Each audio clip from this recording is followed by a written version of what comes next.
9 de julio de 1944, Hospital Naval Real de Seaford.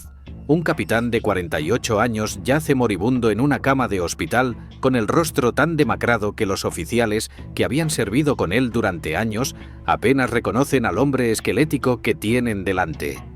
Solo 2 días antes había recibido 2 cartas del almirantazgo británico que destruyeron lo poco que quedaba de sus fuerzas.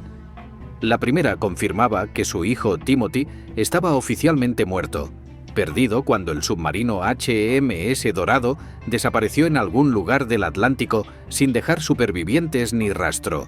La segunda carta le ordenaba que su grupo zarpara a la mañana siguiente para operaciones de combate porque la guerra no esperaba a que los padres lloraran a sus hijos. Aquella noche, el capitán Frederick John Walker sintió un mareo repentino. Escuchó un zumbido extraño dentro de su cabeza y se desplomó sin poder levantarse. Moriría de trombosis cerebral sin recuperar jamás la consciencia, y el almirantazgo atribuiría oficialmente su muerte a las condiciones del servicio naval, al exceso de trabajo, al agotamiento absoluto de un cuerpo que había dado todo lo que tenía hasta no quedar nada, lo que no dijeron en el informe oficial, lo que nadie mencionó en los comunicados de prensa ni en las cartas de condolencia, fue que el capitán Walker había destruido 20 submarinos alemanes bajo su mando directo, más que cualquier otro comandante de buques de superficie aliado en toda la historia de la guerra. Su buque insignia, el HMS Starling, participó en 14 hundimientos confirmados, ganándose el reconocimiento como el barco antisubmarino más exitoso jamás construido por cualquier armada del mundo. En una sola patrulla de 19 días durante febrero de 1944, su grupo hundió 6 submarinos alemanes, incluyendo 3 en apenas 15 horas de combate continuo que dejaron a los alemanes preguntándose qué clase de demonio los estaba cazando en las profundidades del Atlántico.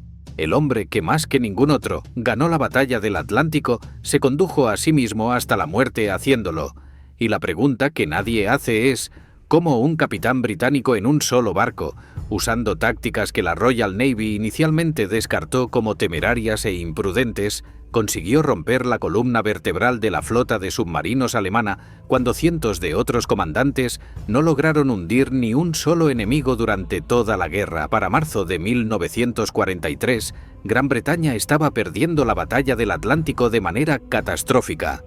Los submarinos alemanes hundían barcos mercantes más rápido de lo que los astilleros aliados podían construir reemplazos, creando una ecuación matemática brutal que solo podía terminar de una manera si nadie conseguía cambiarla.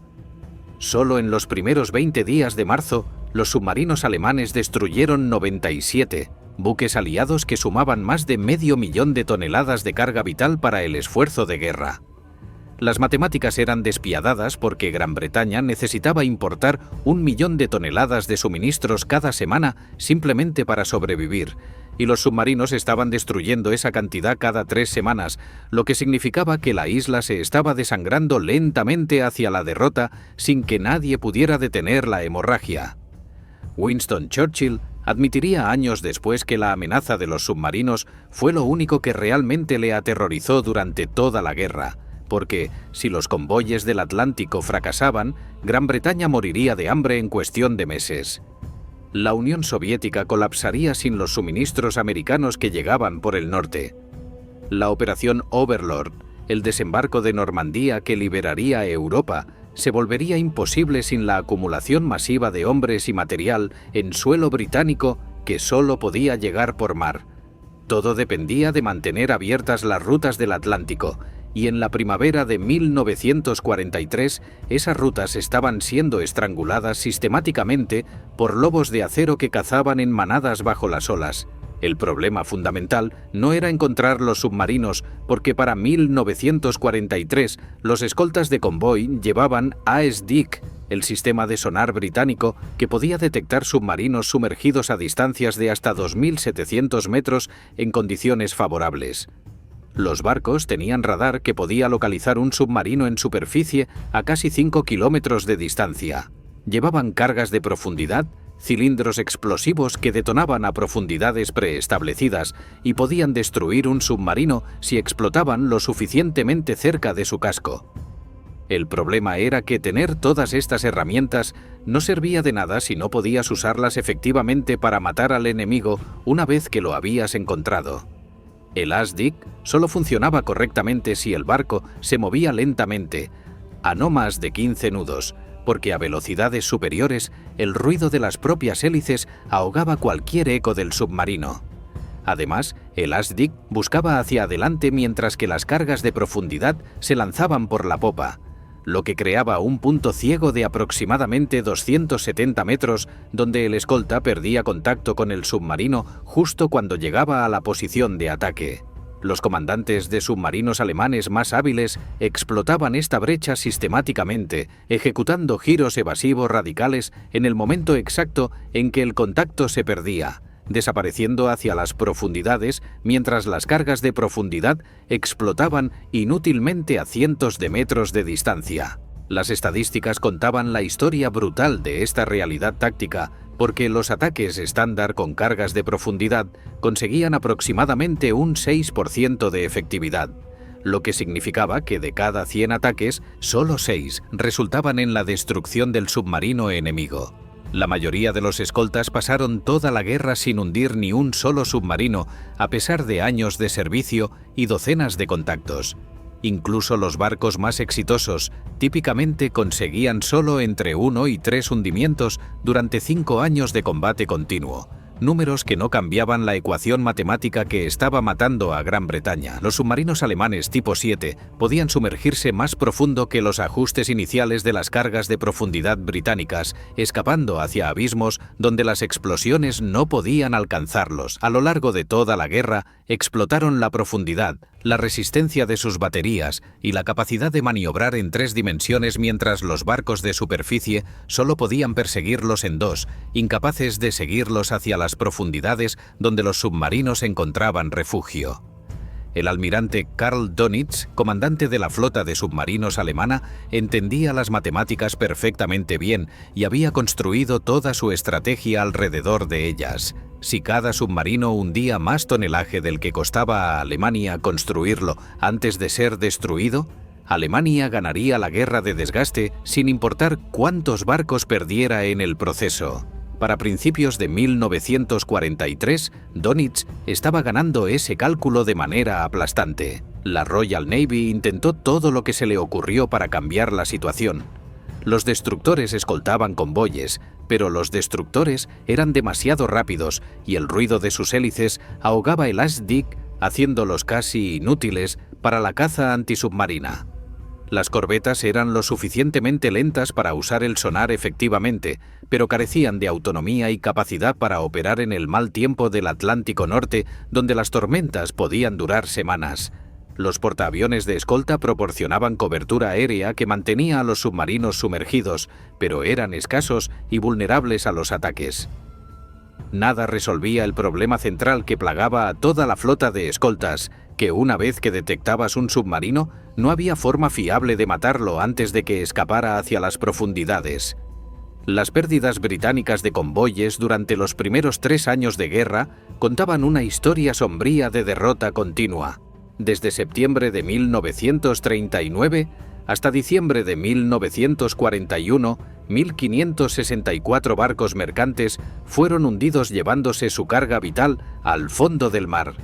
Solo en 1942, 1.160 barcos se perdieron, cada uno de ellos llevando comida, combustible, munición, aviones y tanques que nunca llegarían a su destino. Cada pérdida acercaba a Gran Bretaña un poco más a la inanición y la derrota, y nadie parecía capaz de detener la hemorragia que estaba desangrando al imperio. El hombre que eventualmente resolvería este problema nunca debería haber estado en el mar según los estándares de la burocracia naval de la época. Frederick John Walker nació el 3 de junio de 1896 en Plymouth, hijo del comandante Frederick Murray Walker de la Royal Navy, heredando una tradición naval que se remontaba generaciones. Entró en el Colegio Naval de Osborne a los 13 años y se graduó cuarto en orden de mérito entre 62 guardiamarinas en abril de 1913, ganando la medalla del rey que se otorgaba solo a los cadetes más excepcionales. fue un comienzo brillante que hacía incomprensible el estancamiento de su carrera posterior, porque un oficial con ese potencial debería haber ascendido rápidamente hacia los rangos superiores donde su talento pudiera ser aprovechado plenamente. Walker sirvió durante la Primera Guerra Mundial en el acorazado HMS Ajax y en los destructores HMS Mermaid y Dorado, acumulando experiencia de combate que pocos oficiales de su generación podían igualar. Entre las guerras, se ofreció voluntario para la nueva escuela antisubmarina HMS Osprey en Portland, una decisión que definiría su futuro, pero que en aquel momento parecía un suicidio profesional. La guerra antisubmarina era considerada poco elegante por la élite naval británica, una especialidad técnica y aburrida que ofrecía pocas perspectivas de ascenso comparada con el glamour de los acorazados y cruceros donde se hacían las verdaderas carreras navales. Para 1937, Walker había alcanzado el rango de comandante y el puesto de comandante experimental en Osprey, pero su carrera se había estancado completamente sin perspectivas de promoción a capitán. El enigma de la carrera de Walker antes de la guerra es desconcertante porque resulta difícil entender por qué un oficial de habilidad tan evidente fue pasado por alto para el ascenso y programado para retiro anticipado justo cuando la guerra se acercaba y sus habilidades serían más necesarias que nunca. La respuesta parece estar en su personalidad, que chocaba constantemente con la cultura de la Marina de entreguerras donde la conformidad y la deferencia hacia los superiores eran más valoradas que la competencia táctica o la iniciativa individual. Walker era franco hasta el punto de la imprudencia y se aburría fácilmente con la rutina de tiempo de paz que dominaba la vida naval entre conflictos. Lo que sus superiores veían era un oficial frustrado por asignaciones sin sentido, incapaz de tolerar a los incompetentes que abundaban en los rangos superiores de cualquier burocracia militar. Sus informes de aptitud reflejaban fricción constante con la jerarquía naval de tiempo de paz, comentarios sobre su actitud difícil y su tendencia a cuestionar órdenes que consideraba estúpidas. En una marina donde la obediencia ciega era considerada la virtud cardinal, Walker era un problema que nadie sabía cómo manejar, excepto apartándolo del camino hacia el ascenso. El estallido de la guerra lo salvó del retiro forzoso, pero incluso entonces, la Marina lo mantuvo en tierra durante años mientras otros oficiales menos capaces recibían comandos de combate. En 1940, como oficial de operaciones del vicealmirante Ramsey, Walker ayudó a planificar la Operación Dinamo, la evacuación de Dunkerque, que rescató a 338.000 soldados aliados de las playas francesas cuando todo parecía perdido. Recibió una mención en despachos por su contribución, un reconocimiento menor que no reflejaba la importancia de su trabajo, pero tuvo que esperar hasta octubre de 1941, más de 2 años después de que comenzara la guerra, antes de que el principal experto antisubmarino de la Royal Navy finalmente recibiera un mando de combate en el mar donde sus habilidades pudieran ser puestas a prueba. Su primer comando de combate demostró que sus superiores habían estado catastróficamente equivocados al mantenerlo apartado durante tanto tiempo. Tomando el mando del grupo de escolta 36 en el balandro HMS Storr para escoltar el convoy HGS-76 desde Gibraltar en diciembre de 1941, Walker orquestó lo que se convertiría en la primera victoria verdadera de convoy aliado de toda la guerra. Su grupo hundió 4 submarinos durante la batalla, con Walker personalmente lanzando cargas de profundidad y embistiendo al U-174 hasta destruirlo en un combate que demostró exactamente el tipo de agresividad que había estado predicando durante años en la escuela antisubmarina. Después de ser accidentalmente golpeado por otro escolta durante la confusión del combate nocturno, transmitió con calma un mensaje que se haría famoso entre la flota, diciendo que eso no era nada y que deberían ver lo que le habían hecho a su popa, refiriéndose a los daños causados por su embestida contra el submarino alemán. Pero un convoy exitoso no cambió la doctrina naval establecida, que seguía asignando escoltas para defender convoyes pasivamente en lugar de cazar submarinos activamente. Walker quería algo completamente diferente, un cambio de filosofía que transformara la guerra antisubmarina de una operación defensiva a una ofensiva. A principios de 1943 propuso un concepto radical al comandante en jefe de los accesos occidentales, el almirante Sir Max Horton, quien, a diferencia de otros almirantes, estaba dispuesto a escuchar ideas poco ortodoxas si prometían resultados. Walker pidió que le dieran 6 balandros de primera línea equipados con el armamento más moderno disponible, operando con carta blanca para cazar y destruir submarinos activamente en lugar de simplemente escoltar convoyes esperando que los lobos atacaran primero. Horton aprobó la propuesta porque entendía que la estrategia defensiva actual estaba perdiendo la guerra y que se necesitaba algo radicalmente diferente si querían cambiar la ecuación. Tachentos, segundo grupo de apoyo, nació de aquella conversación, y con él nació la unidad antisubmarina más letal de toda la Segunda Guerra Mundial. El barco, que se convertiría en la máquina de matar de Walker, emergió de los astilleros de Fairfield en Govan, Escocia, el 14 de octubre de 1942. El HMS Starling, con número de casco U-66, era un balandro de clase Black Swan modificado, una de las plataformas antisubmarinas más capaces jamás construidas por cualquier armada del mundo, diseñada específicamente para el tipo de guerra prolongada y despiadada que Walker pretendía librar contra los submarinos alemanes.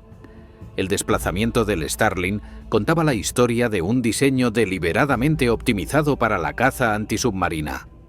1.350 toneladas estándar que llegaban a 1.900 toneladas a plena carga, con una eslora de 91 metros, una manga de casi 12 metros y un calado máximo de 3,5 metros. Era más grande que la clase Black Swan original, y ese medio metro extra de manga proporcionaba una estabilidad superior en las condiciones del Atlántico Norte, donde las tormentas podían sacudir un barco durante semanas sin descanso. Esta estabilidad era crítica cuando las tripulaciones necesitaban recargar cargas de profundidad de 230 kilos en cubiertas que se balanceaban violentamente con cada ola. La velocidad y autonomía del Starling equilibraban la capacidad ofensiva con el alcance operacional necesario para patrullas prolongadas lejos de puerto. Sus 2 turbinas de vapor Parsons generaban 4.300 caballos de potencia que impulsaban el barco hasta casi 20 nudos, lo suficientemente rápido para alcanzar cualquier submarino tipo 7 en superficie. Su autonomía de 7.500 millas náuticas a 12 nudos significaba que podía operar en el Atlántico durante semanas sin necesidad de repostar, persiguiendo submarinos hasta donde intentaran esconderse. El armamento del Starling reflejaba su propósito letal con una capacidad de fuego antisubmarino sin precedentes en un buque de su tamaño. Llevaba 6 cañones de 102 milímetros en 3 montajes dobles para defensa de superficie y antiaérea, pero su armamento principal eran los morteros antisubmarinos. 2 morteros Squid de 3 tubos podían lanzar bombas de profundidad hacia adelante con precisión controlada, eliminando el punto ciego que plagaba los ataques convencionales con cargas lanzadas por la popa. Además, llevaba lanzadores convencionales de cargas de profundidad y raíles de popa, con capacidad para transportar más de 100 cargas en una sola patrulla, suficiente munición para sostener ataques prolongados contra múltiples contactos sin necesidad de regresar a puerto. El equipamiento electrónico del Starling representaba lo más avanzado disponible en 1943. Radar de búsqueda de superficie. Tipo 271 para detectar submarinos en superficie, radar de control de tiro y el sistema ASDIC más moderno disponible para seguimiento subacuático. La combinación de sensores permitía al Starling detectar, rastrear y atacar submarinos tanto en superficie como sumergidos, una capacidad que pocos otros barcos podían igualar. Pero el armamento y los sensores no eran lo que hacía al Starling letal. Era el hombre que lo comandaba y las tácticas que había desarrollado durante años de estudio obsesivo del problema antisubmarino. Walker había identificado el problema central que hacía ineficaces los ataques convencionales con cargas de profundidad, y era aquel punto ciego de 270 metros donde el escolta perdía contacto ASDIC con el submarino justo antes de lanzar las cargas. Durante ese tiempo crítico, un comandante de submarino hábil podía ejecutar maniobras evasivas radicales, cambiar profundidad, alterar rumbo, y escapar del patrón de cargas que caía ciegamente hacia donde el submarino había estado en lugar de donde realmente se encontraba. La solución de Walker fue elegante y mortal, un ataque que llamó ataque progresivo y que eliminaba el punto ciego mediante la coordinación entre múltiples barcos, trabajando como una manada de lobos cazando a otros lobos. En el ataque progresivo, un barco mantenía contacto ASDIC continuo con el submarino mientras guiaba a un segundo barco atacante hacia la posición exacta del enemigo mediante señales de radio precisas. El barco director transmitía constantemente la posición, profundidad y rumbo del submarino, permitiendo al barco atacante aproximarse lentamente a solo 5 nudos y lanzar sus cargas con precisión milimétrica basándose en la información en tiempo real del barco director. El submarino nunca sabía que el ataque venía porque el barco atacante se aproximaba tan lentamente que sus hélices no alertaban al enemigo, y cuando las cargas explotaban ya era demasiado tarde para escapar. El segundo ataque táctico revolucionario de Walker fue lo que él llamó el ataque de saturación, diseñado para submarinos que intentaban escapar sumergiéndose más profundo de lo que las cargas de profundidad podían alcanzar. En lugar de lanzar un patrón limitado de cargas y esperar resultados, Walker ordenaba a todo su grupo que rodeara la última posición conocida del submarino y lanzara cargas continuas durante horas, saturando un volumen masivo de agua con explosiones que eventualmente atraparían al submarino cuando sus baterías se agotaran y tuviera que ascender para no morir asfixiado. La filosofía de Walker representaba una inversión completa de la doctrina naval establecida que había dominado la guerra antisubmarina desde el principio del conflicto. Donde otros comandantes veían su misión como proteger convoyes de los ataques submarinos, Walker veía su misión como destruir submarinos para que no pudieran atacar ningún convoy. La diferencia parecía semántica, pero era fundamental porque cambiaba completamente la mentalidad de la tripulación y la forma en que se conducían las operaciones. Los escoltas convencionales esperaban pasivamente a que los submarinos atacaran y luego respondían defensivamente. Walker cazaba activamente, buscando submarinos para destruirlos antes de que pudieran atacar a nadie. Esta mentalidad ofensiva se manifestaba en cada aspecto de las operaciones del segundo grupo de apoyo. Cuando el grupo detectaba un submarino, no se conformaban con ahuyentarlo para proteger un convoy cercano. Lo perseguían durante horas o días si era necesario, hasta que lo destruían o lo obligaban a escapar tan lejos que ya no representaba amenaza para nadie. Walker entrenaba a sus tripulaciones para pensar como cazadores, no como guardaespaldas, y esa diferencia psicológica se traducía en resultados que ningún otro grupo conseguía igualar. El punto de inflexión llegó en febrero de 1944 durante una patrulla que pasaría a la historia como la demostración definitiva de lo que las tácticas de Walker podían conseguir. El segundo grupo de apoyo zarpó para una patrulla de 19 días que cambiaría el curso de la batalla del Atlántico y demostraría de una vez por todas que los submarinos alemanes podían ser cazados y destruidos sistemáticamente si se aplicaban las tácticas correctas con la determinación adecuada. El primer contacto llegó el 9 de febrero cuando el grupo detectó el U-238 intentando aproximarse a un convoy. Walker ordenó el ataque progresivo con el Starling, manteniendo contacto mientras el HMS Kite se aproximaba para el ataque final. Las cargas de profundidad destrozaron el casco del submarino a 200 metros de profundidad y los restos que subieron a la superficie confirmaron la destrucción completa. Pero Walker no se detuvo a celebrar porque sabía que donde había un submarino probablemente había más, y ordenó al grupo que continuara la búsqueda expandiendo el patrón de rastreo. El 10 de febrero, el grupo detectó y hundió el U-734 usando las mismas tácticas, con una coordinación tan precisa que el submarino nunca tuvo oportunidad de escapar.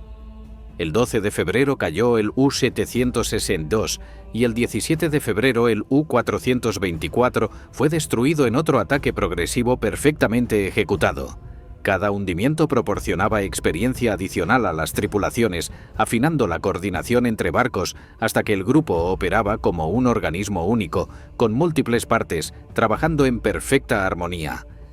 El clímax de la patrulla llegó el 19 de febrero, cuando el grupo detectó 3 submarinos operando juntos en lo que los alemanes llamaban una manada de lobos. En las siguientes 15 horas, Walker y su grupo hundieron los 3 submarinos en una demostración de superioridad táctica absoluta que envió ondas de choque a través del alto mando naval alemán. El U-264 fue el primero en caer después de una persecución prolongada que agotó sus baterías hasta que tuvo que emerger para rendirse. El U-653 intentó escapar hacia aguas profundas, pero el ataque de saturación lo atrapó cuando sus baterías fallaron. El U-386 fue cazado y destruido mientras intentaba huir de la zona de combate. Cuando el segundo grupo de apoyo regresó a puerto después de 19 días en el mar, habían hundido 6 submarinos alemanes confirmados, una cifra que la mayoría de los grupos de escolta no conseguían en años enteros de operaciones. 249 submarinistas alemanes habían muerto y 52 habían sido capturados, eliminando tripulaciones experimentadas que Alemania no podía reemplazar fácilmente. Las noticias de la patrulla se extendieron rápidamente por toda la Royal Navy, y las tácticas de Walker comenzaron a ser adoptadas por otros grupos que hasta entonces habían seguido los métodos convencionales con resultados mediocres. El impacto en el alto mando alemán fue devastador para la moral de toda la fuerza submarina. El almirante Dönitz había basado toda su estrategia en la premisa de que los submarinos podían operar con relativa impunidad mientras se mantuvieran sumergidos y evitaran el contacto con escoltas. Pero Walker había demostrado que esa premisa era falsa. Los submarinos ya no estaban seguros en ningún lugar del Atlántico, y los comandantes alemanes comenzaron a reportar un nuevo tipo de miedo entre sus tripulaciones, el miedo a un enemigo que los cazaba con la misma eficiencia despiadada que ellos habían usado contra los convoyes aliados durante años.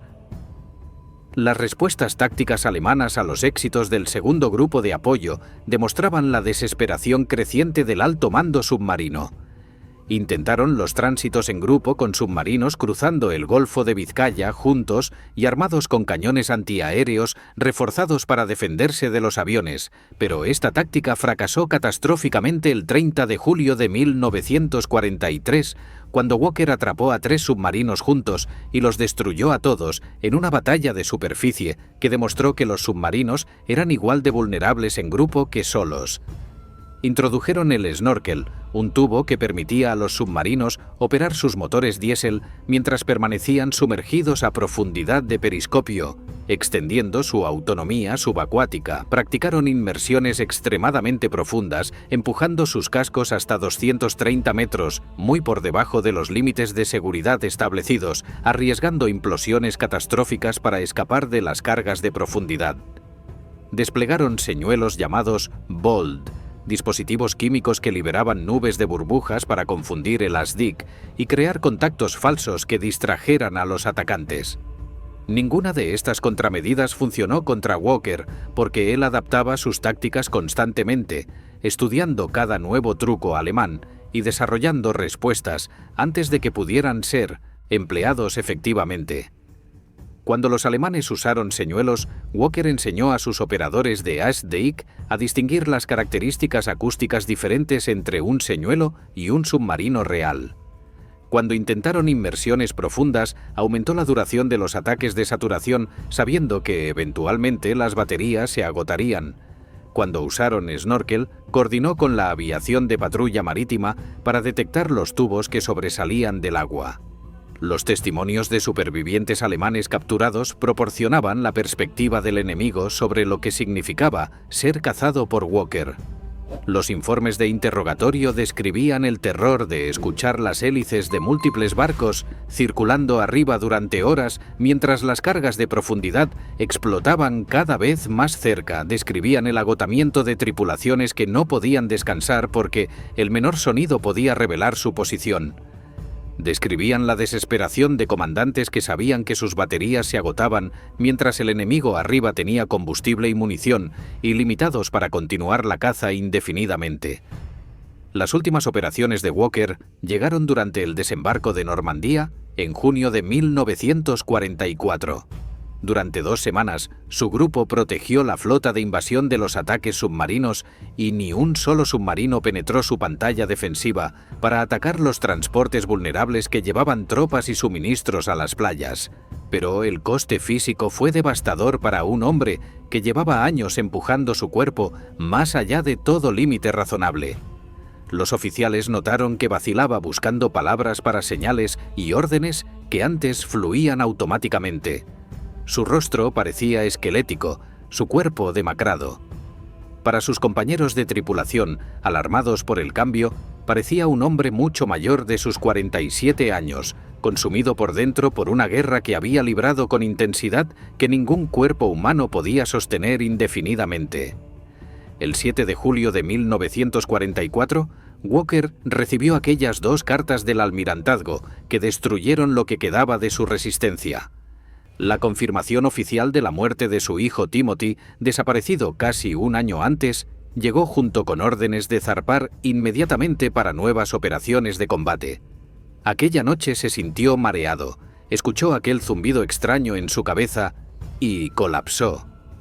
El capitán Frederick John Walker murió de trombosis cerebral el 9 de julio de 1944 sin recuperar jamás la consciencia.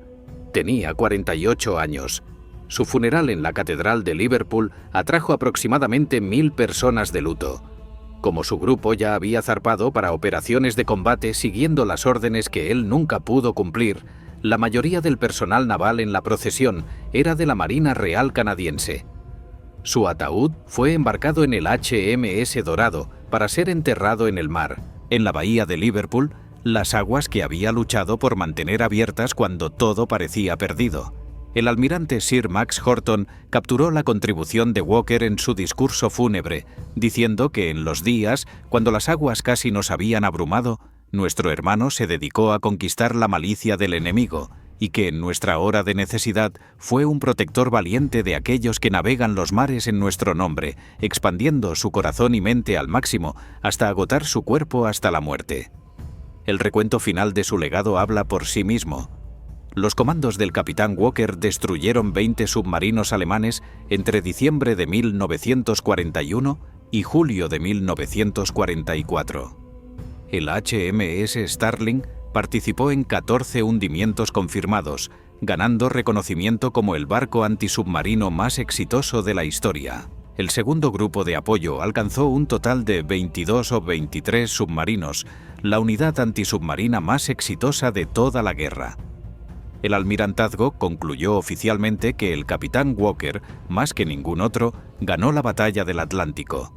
El hombre que nunca debería haber recibido un comando según la burocracia naval de preguerra, salvó a Gran Bretaña de la derrota conduciendo su cuerpo hasta la muerte en el proceso. Eso es lo que parece la determinación británica cuando la supervivencia nacional lo exige.